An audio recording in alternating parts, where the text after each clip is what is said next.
प्रिय विद्यार्थियों नमस्कार। आज हम लोग मालवीय जी के शेष भाग जो मालवीय जी के अनुसार शिक्षा का पाठ्यक्रम होना चाहिए उसका अध्ययन करेंगे। तो मालवीय जी के पिछले वीडियो में हम लोगों ने उसके उद्देश्य और उसके दार्शनिक चिंतन का अध्ययन किया था। अब हम मालवीय जी के अनुसार उसके शैक्षिक विचारों का चिंतन करेंगे। तो उसमें पहला है मालवीय जी के अनुसार उद्देश्य हो गया है पाठचर्या या पाठ्यक्रम। तो मालवीय जी ने शिक्षा की पाठचर्या को क्रमबद्ध रूपरेखा तो प्रस्तुत नहीं की, परंतु क्रमबद्ध रूपरेखा प्रस्तुत नहीं की, परंतु उसके निर्माण के संबंध में कुछ सुझाव अवश्य दिए। तो इनका पहला सुझाव था कि हमारा पाठ्यक्रम धर्म और संस्कृति पर आधारित होना चाहिए। तो मालवीय जी के अनुसार पाठ्यक्रम जो है धर्म और संस्कृति पर आधारित होना चाहिए। इन्होंने स्पष्ट किया कि हमें धर्म और संस्कृति का ज्ञान संस्कृत साहित्य से होता है, इसलिए भारतीयों को संस्कृत भाषा का ज्ञान अनिवार्य रूप से कराना चाहिए। तो इनका कहना था कि धर्म और संस्कृति का हमारे यहाँ जो ज्ञान है भाषा से होता है। तो भाषा जो है भारतीयों को इसका संस्कृत का ज्ञान सही रूप से कराना चाहिए। तो ये भारतीयों को संस्कृत के बड़े पक्षधर थे। बहुसंख्यक वर्ग की भाषा है, तो इन्होंने स्पष्ट किया कि ये बहुसंख्यक वर्ग की भाषा है, इसलिए इसे राष्ट्रभाषा घोषित करना चाहिए। संस्कृत को इन्होंने राष्ट्रभाषा घोषित करने पर बल दिया और ये बहुत लोगों द्वारा बोली जाती है। इसके साथ ये जानते थे कि उस समय विज्ञान और तकनीकी के ज्ञान के लिए अंग्रेजों भाषा जानना अति आवश्यक था, इसलिए इन्होंने अंग्रेजी भाषा की शिक्षा पर भी बल दिया। संस्कृत भाषा की शिक्षा पर भी बल दिया, अंग्रेजी भाषा की शिक्षा। इन्होंने कहा कि अंग्रेजी तथा अन्य विदेशी भाषाएं इस उद्देश्य से पढ़ाई जाए कि भारतीय साहित्य विज्ञान तथा भाषा में उनसे भली प्रकार सहायता मिल सके। तो हमें इस प्रकार से पढ़ाई जाए, जो विदेशी भाषाएं हैं वहाँ का ज्ञान विज्ञान है कि हमें भारतीय भाषाओं में उसका ज्ञान मिल सके। मालवीय जी ने शिक्षा के एक उद्देश्य व्यावसायिक एवं आर्थिक विकास बताया। इसके लिए पाठचर्या में कला कौशल, विज्ञान एवं साहित्यिक शिक्षा को स्थान दिया। तो मालवीय जी प्रारंभ में भी कला प्रेमी थे। ये विद्यालयी जीवन का अनिवार्य अंग मानते थे कला को, इसलिए शिक्षा की पाठचर्या में इसे विशेष स्थान दिया। हिंदी भाषा और संस्कृत भाषा, दर्शन और साहित्यिक एवं सांस्कृतिक क्रियाओं को अनिवार्य किया गया। इन्होंने बनारस हिंदू विश्वविद्यालय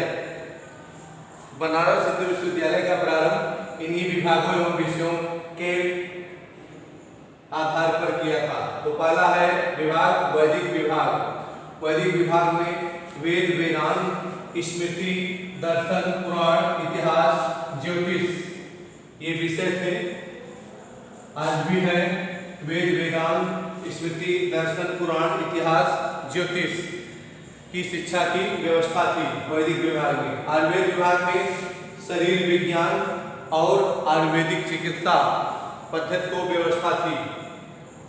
विज्ञान एवं कौशल विभाग में विज्ञान, गणित, शिल्प, इंजीनियरिंग और तकनीकी शिक्षा की व्यवस्था थी। कृषि विभाग में कृषि शिक्षा की व्यवस्था थी। तो बनारस हिंदू विश्वविद्यालय BHU की स्थापना भी पंडित मदन मोहन मालवीय ने की थी। तो हिंदू विश्वविद्यालय में विभिन्न पाठ्यक्रम शुरू किए जाते रहे। भारतीय भाषाओं के साथ विदेशी भाषाओं की शिक्षा व्यवस्था की गई थी। भारतीय आयुर्वेदिक चिकित्सा पद्धति के साथ साथ यूरोपीय एलोपैथिक चिकित्सा पद्धति की व्यवस्था की गई। इंजीनियरिंग की भी विभिन्न शाखाएं खोली गई। आज तो इस विश्वविद्यालय के स्वरूप अति विस्तृत है। इसमें उच्च शिक्षा के लगभग सभी पाठ्यक्रमों की व्यवस्था है। जो बनारस हिंदू विश्वविद्यालय है, एशिया लेवल का विश्वविद्यालय है, इसमें लगभग सभी उच्च शिक्षा के पाठ्यक्रमों की व्यवस्था है। तो मालवीय जी बनारस हिंदू विश्वविद्यालय में सभी पाठ्यक्रमों में धर्म और संस्कृति की शिक्षा को अनिवार्य किया और उसे समझने के लिए संस्कृत भाषा के अध्ययन पर बल दिया। ये छात्रों को नित्य संध्या करने, एकादशी का व्रत करने और एकादशी के दिन छात्रों को स्वयं कथा सुनाते थे और उपदेश देते थे। इस प्रकार मालवीय जी के अनुसार ये पाठचर्या रहा। अब हम शिक्षण विधि का अध्ययन करें। मालवीय जी के अनुसार शिक्षण विधियां हैं तो बच्चे किसी चीज को देखकर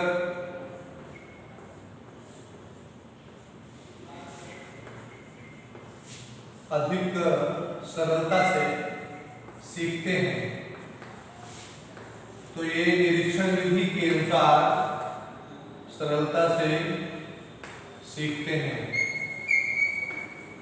बच्चे किसी वस्तु को देखकर अधिक सरलता से सीखते हैं। जैसे आजकल प्रोजेक्टर के माध्यम से बच्चों को शिक्षा दी जाती है, चित्र के माध्यम से ओवरहेड प्रोजेक्टर जो कहते हैं, सिरोपरि प्रक्षेपण। तो स्कूलों में या किताबों में रंगीन चित्रों के माध्यम से बच्चे आकर्षित होते हैं, उसे पहचानते हैं, क्योंकि बच्चे तो जानते नहीं कौन सा क्या आम होता है, क्या कबूतर होता है, क्या कौवा होता है। तो बच्चे जो है निरीक्षण विधि में बच्चे देख सुनकर अधिक सरलता से स्पष्टता के साथ सीखते हैं। निरीक्षण विधि में देखकर और सुनकर। तो इन्होंने इस बात पर बल दिया कि जहाँ तक संभव हो बच्चों को इसी प्रकार से सिखाना चाहिए। इसे आज की भाषा में हम निरीक्षण विधि कहते हैं। देखकर और सुनना, इन माध्यम से बच्चों को सिखाना चाहिए। क्रिया एवं अभ्यास विधि। उसके बाद दूसरी विधि बताया मालवीय जी ने कि क्रिया एवं अभ्यास विधि। कला कौशलों, उद्योग और विज्ञान के शिक्षण के लिए इन्होंने स्वयं करके सीखने, LEAR, लर्निंग बाय डूइंग, करके सीखना, लर्निंग बाय डूइंग एंड अभ्यास करके सीखने पर बल दिया और लर्निंग बाय एक्सपीरियंस,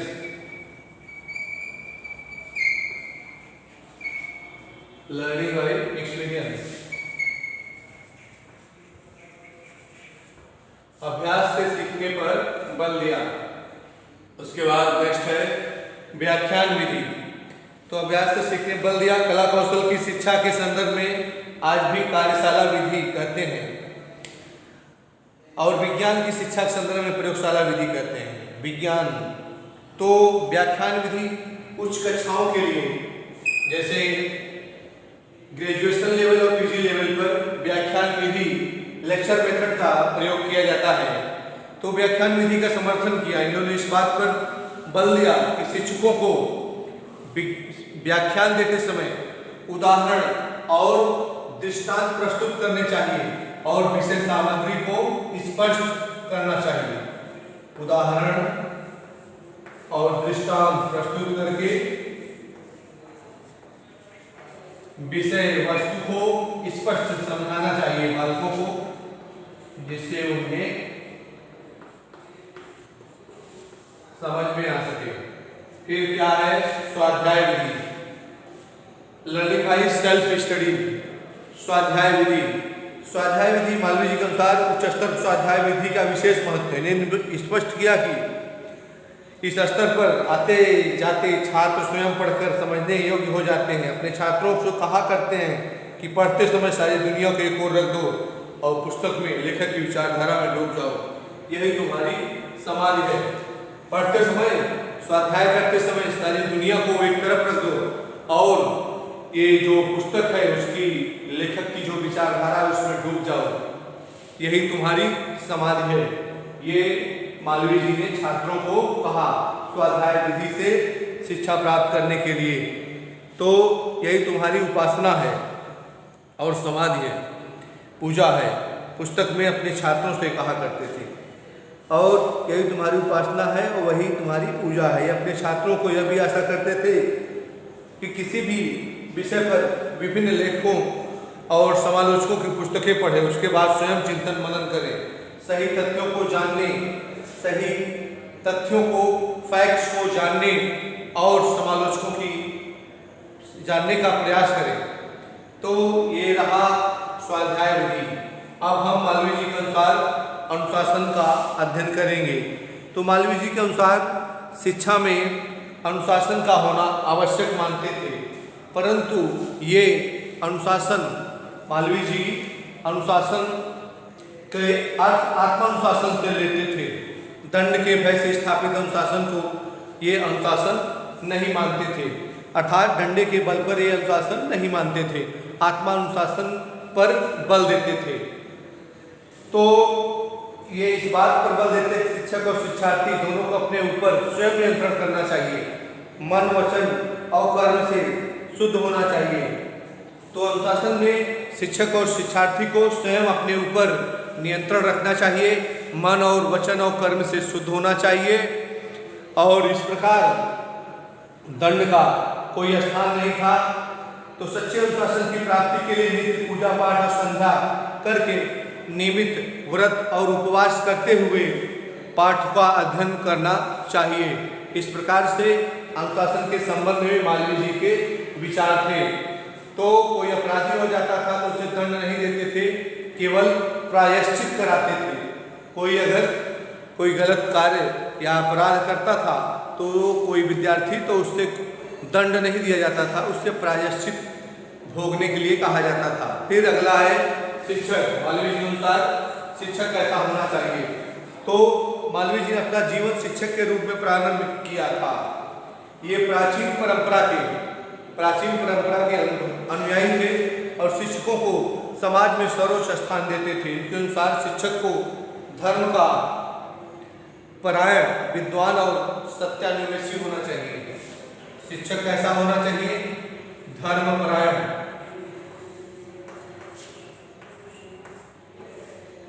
धर्मपरायण हो और क्या हो?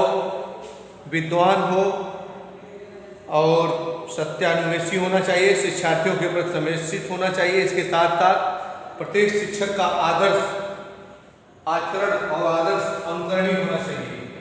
आचरण और जो उसके आदर्श हैं अनुकरणीय होना चाहिए।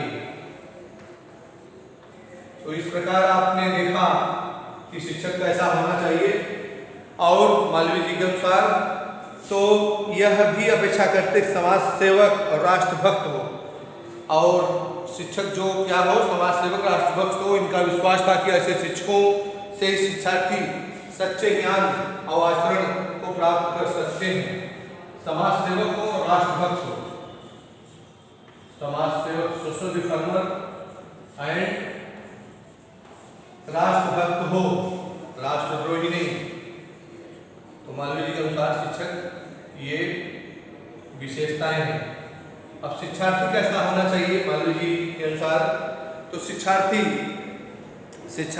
मालवीय जी के शिक्षार्थियों से ब्रह्मचर्य की अपेक्षा करते थे। अपने शिष्यों को प्रातः काल में उठने, नित्य संध्या और प्रातः संध्या पूजा पाठ करने और बड़ों का आदर करने, श्रद्धा रखने और उनकी आज्ञा का पालन करने, प्राणी मात्र की सेवा करने का उपदेश देते थे। इनके अनुसार विद्यार्थियों को मन, वचन और कर्म से, मन, वचन और कर्म, मन, वचन और कर्म पर संयम रखना चाहिए, विनम्र होना चाहिए, सादा जीवन जीना चाहिए, विद्या से प्रेम करना चाहिए। भारत में प्राचीन गुरु शिष्य जो परंपरा है उसे पुनर्जीवित करने का प्रयास करना चाहिए। तो ये प्राचीन या वैदिक कालीन शिक्षा के समर्थक थे, इसलिए उन्होंने प्राचीन या वैदिक कालीन शिक्षा या ब्राह्मण कालीन शिक्षा पर भी विशेष बल दिया है विद्यार्थियों के लिए। अब विद्यालय कैसा होना चाहिए? तो विद्यार्थी के बाद विद्यालय। विद्यालय जो है, विद्यालयों के स्वरूप के संबंध में मालवीय जी ने प्राचीन गुरुकुल परंपरा के पक्षधर थे। वे चाहते थे कि विद्यालयों का स्थान ऐसे स्वच्छ और खुले वातावरण में होना चाहिए जहाँ पर बालकों को प्राकृतिक सुरम्य के वातावरण से, प्राकृतिक वातावरण में शिक्षा प्रदान हो सके। और इन्होंने उस समय बनारस हिंदू विश्वविद्यालय की स्थापना ऐसे स्थान पर की थी। यह बात दूसरी है कि आज इनका वातावरण उतना स्वच्छ नहीं रहा। विद्यालयों के संबंध में इनका दूसरा विचार था, केवल ज्ञान की दुकानें न हो, अपितु बच्चों को उस संसारों का निर्माण भी हो। केवल ज्ञान की दुकानें नहीं होनी चाहिए, ज्ञान की विद्यालय जो है, ज्ञान की केवल दुकान न हो, बल्कि बच्चों को विद्यालय में उच्च संस्कार मिले, उच्च संस्कार प्राप्त हो। तो केवल ज्ञान की दुकान नहीं, उच्च संस्कार भी मिले विद्यालयों के संबंध में। इस हेतु इन्होंने पहली बात ये कही कि विद्यालयों में प्रवेश के समय बच्चों का विद्या आरंभ संस्कार हो।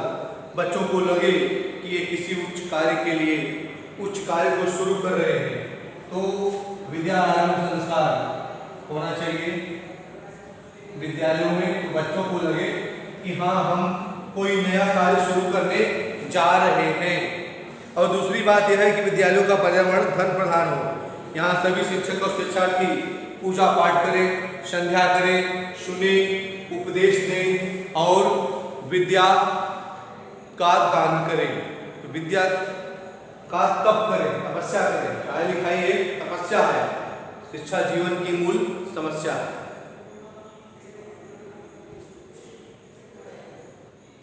आगे हम देखेंगे शिक्षा के अन्य पक्ष।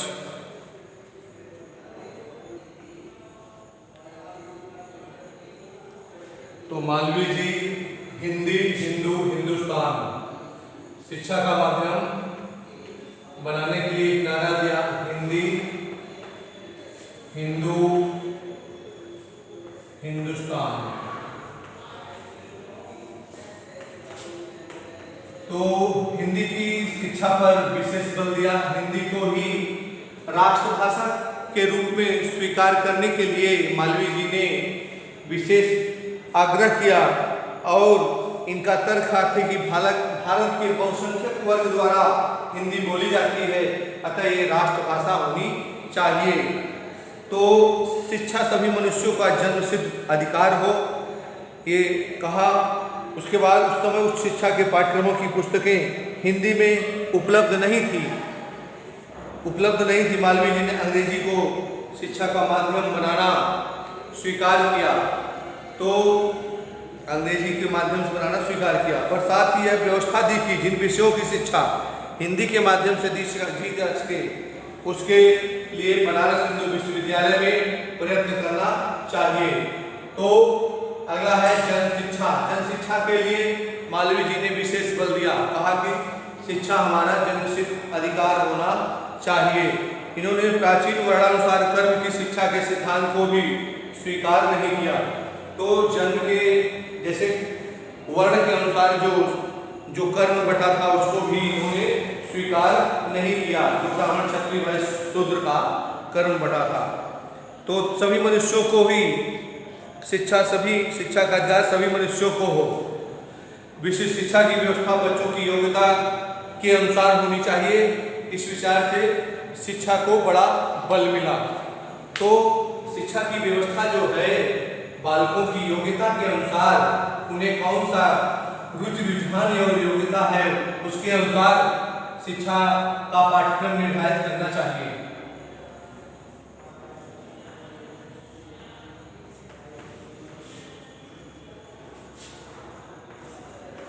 रुचि, रुझान और योग्यता अनुसार शिक्षा हमारा जन्मसिद्ध अधिकार है। तो वर्ण व्यवस्था के अनुसार शिक्षा व्यवस्था नहीं होनी चाहिए, जो प्राचीन वर्ण व्यवस्था थी। तो शिक्षा सभी मनुष्यों के लिए होनी चाहिए। अगला है स्त्री शिक्षा।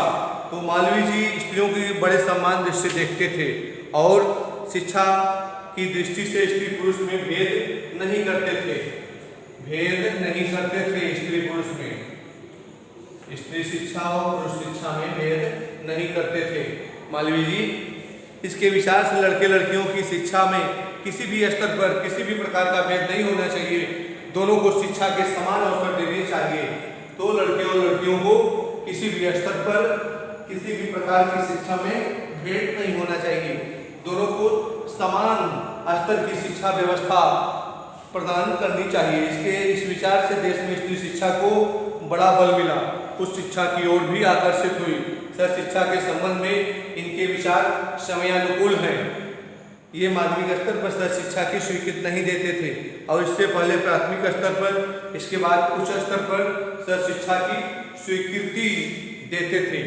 प्राथमिक स्तर पर देते थे और उच्च स्तर पर। माध्यमिक स्तर पर जो किशोरावस्था का समय होता है उसमें सर शिक्षा की ये अनुमति नहीं देते थे। ये किशोर मनोविज्ञान से परिचित थे, जो साइकोलॉजिकल किशोर मनोविज्ञान। फिर अगला है व्यावसायिक शिक्षा, प्रोफेशनल वोकेशनल एजुकेशन। मालवीय जी देश में निर्धनता और बेरोजगारी के प्रति चिंतित थे, तो इन्होंने जीवन की आधारभूत मांगों की पूर्ति, इन्होंने व्यावसायिक शिक्षा के माध्यम से जीवन की फंडामेंटल रोटी कपड़ा और मकान आधारभूत जो हमारी मांग है उसकी पूर्ति के लिए, तो जनसाधारण की बेरोजगारी को दूर करने के लिए कृषि और कुटीर उद्योगों की व्यवस्था करने के लिए बल दिया और आर्थिक विकास के लिए भारी उद्योगों, इंजीनियरिंग और तकनीकी की शिक्षा पर बल दिया और मध्यम वर्गीय व्यवसायों, क्रय विक्रय, वकालत, डॉक्टरी एवं अध्यापन आदि की शिक्षा को भी आवश्यक बताया। देश में इसकी शिक्षा एवं प्रशिक्षण की उच्च स्तर पर प्रशिक्षण करने की व्यवस्था पर बल दिया। डॉक्टरी की, वकालत की, इंजीनियरिंग की और शिक्षण की, टीचर्स ट्रेनिंग कोर्सों की व्यवस्था पर बल दिया। तो बनारस हिंदू विश्वविद्यालय में प्रारंभ से ही कृषि विज्ञान, गणित, इंजीनियरिंग की शिक्षा दी जाती थी। इस प्रकार धार्मिक और अगला है धार्मिक एवं नैतिक शिक्षा। तो गांधी जी धार्मिक व्यक्ति थे, धर्मों में भी ये सनातन धर्म, वैदिक धर्म को मानते थे। तो गांधी जी सनातन धर्म या वैदिक धर्म को मानते थे।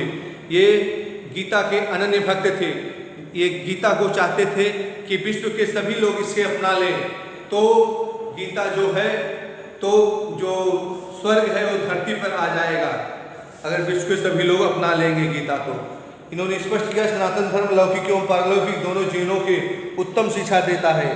इसके बताए गए मार्ग पर चलकर हम अपनी लौकिक एवं पारलौकिक दोनों प्रकार की उन्नति कर सकते हैं। तो जो है लौकिक एवं पारलौकिक दोनों प्रकार की उन्नति हम कर सकते हैं धर्म शिक्षा के माध्यम से।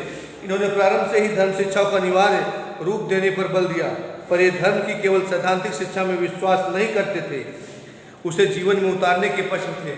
इनका विश्वास था कि नित्य ईश्वर का स्मरण करने और मनन करने, संध्या करने से, हमें वंदन करने से शरीर, मन और बुद्धि सभी निर्मल हो जाते हैं।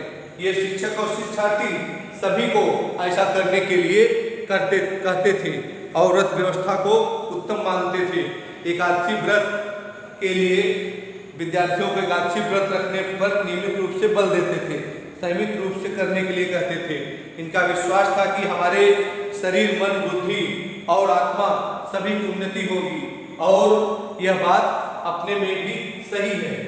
तो इस प्रकार ये मालवीय जी का शैक्षिक एवं दार्शनिक चिंतन रहा।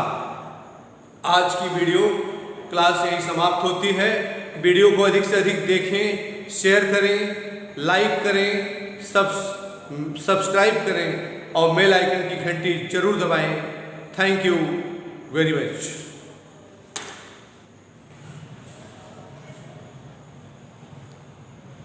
श्री गुरु चरण